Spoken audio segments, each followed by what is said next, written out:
I think it's more necessary than ever to train your teams in the basics of customer experience communication. I think we all feel the pressure in the market. There's scarcity in terms of all kind of resources in supplies and people. Buying power is going down. So the market is under pressure. And especially for sales and service people, this is not easy. These are difficult times. You have the feeling that all focus is getting on price and cost savings. And before you know it, you end up in a discussion with your clients that's only about price. And that's something that we need to avoid. I think in these times, it's more crucial than ever to really understand what your core strengths are. What is your core strength? And then deliver on those. Because the truth is, most of your organizations will not win on price. There's always someone who can be cheaper, and you don't want to go into this negative spiral. What we need today is understand that more customers will choose for price, but that most premium brands are the market leaders. It's not that often as the cheapest one is the market leader in an industry. So if you have core strengths, this is the moment to really dive back into them and understand them and then deliver on that. And if you cannot deliver on something, I feel that a lot of companies feel the tendency to not be completely transparent. So like when you buy something and you get a delivery date that they already know that they're not going to make that delivery date, but they're saying it anyway to get the deal signed.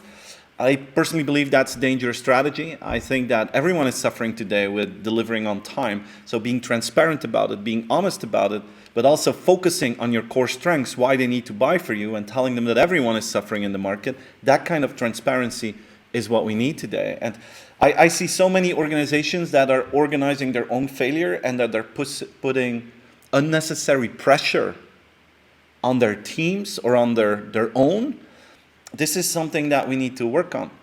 I think you can perfectly organize your own customer success, and everything has to do with the basics of communication. It has everything to do with expectation management.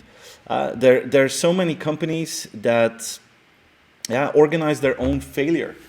Like when you go to a customer and you feel that the customer is excited and they're asking you for a proposal, sometimes salespeople then say, oh, fantastic. No, I'll make that proposal for you. You'll have it by tomorrow night.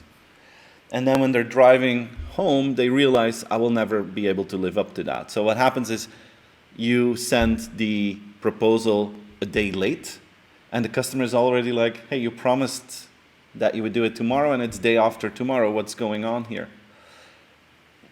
Truth is that most customers don't expect a proposal the next day. If you have an excited customer, you can also say, hey, very cool, I share your excitement. Is it okay if I deliver that proposal by mid next week?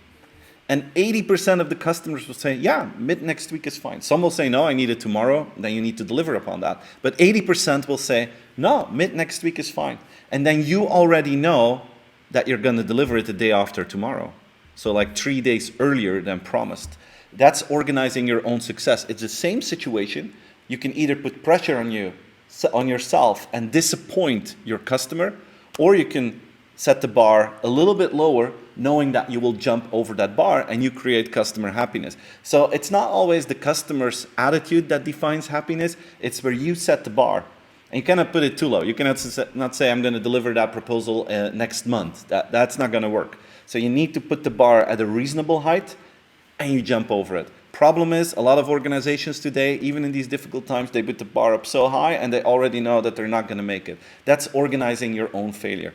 And I know this is extremely basic, but in times like these, when everything is under pressure, we need to go back to the basics of customer experience and teach your teams, train yourself in that expectation management communication, and you will see that just by doing that, that the pressure on yourself is lowering and the happiness of your customers is increasing.